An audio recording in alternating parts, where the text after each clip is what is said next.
They say a cat has 9 lives, but this one you're about to see might have a few more in the kitty after narrowly becoming a meal for a carpet python. So this entire terrifying ordeal was actually captured on CCTV in the backyard of a sunny coast home. Here it is.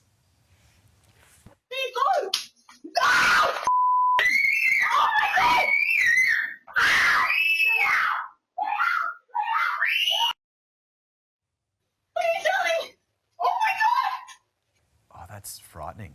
That's horrendous, isn't it? Dan Ramsey from the Sunshine Coast Snake Catchers joins us now live. Dan, thanks for your time. The cat, do we know, is the cat okay?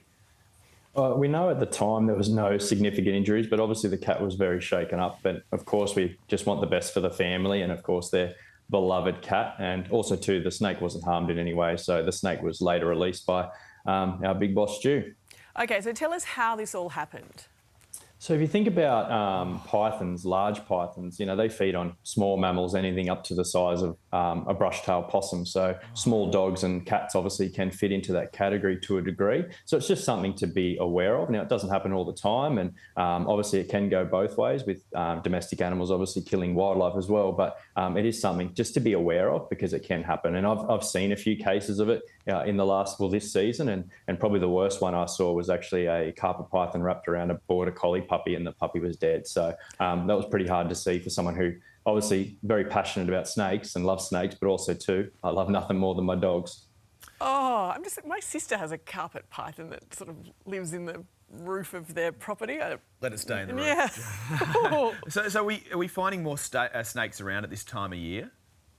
It will start to slow down, obviously, particularly if you're in the more southern states and territories, as the weather starts to change and it becomes more cooler. But it's certainly been a fairly busy season. Obviously, a couple of years of rain and really warm, humid conditions. Seen quite a few snakes about, obviously. It's kept us quite busy. And they have turned up in some pretty crazy places. Like probably one of my craziest catches this year was 10 o'clock at night getting an eastern brown snake out of a dishwasher at a home about 4 minutes away from my house. So yeah, that was pretty full on. Are they getting bigger? What's going on? No, No, it's just been a good couple of years. So plenty of food around, food's abundant. So they're not necessarily getting any bigger, but we're definitely seeing lots of snakes out and about. Jade's not coping. Well, like, for people like me who look at this sort of thing and are absolutely terrified, I mean, am I right to be terrified, or should I sort of relax a little bit about it?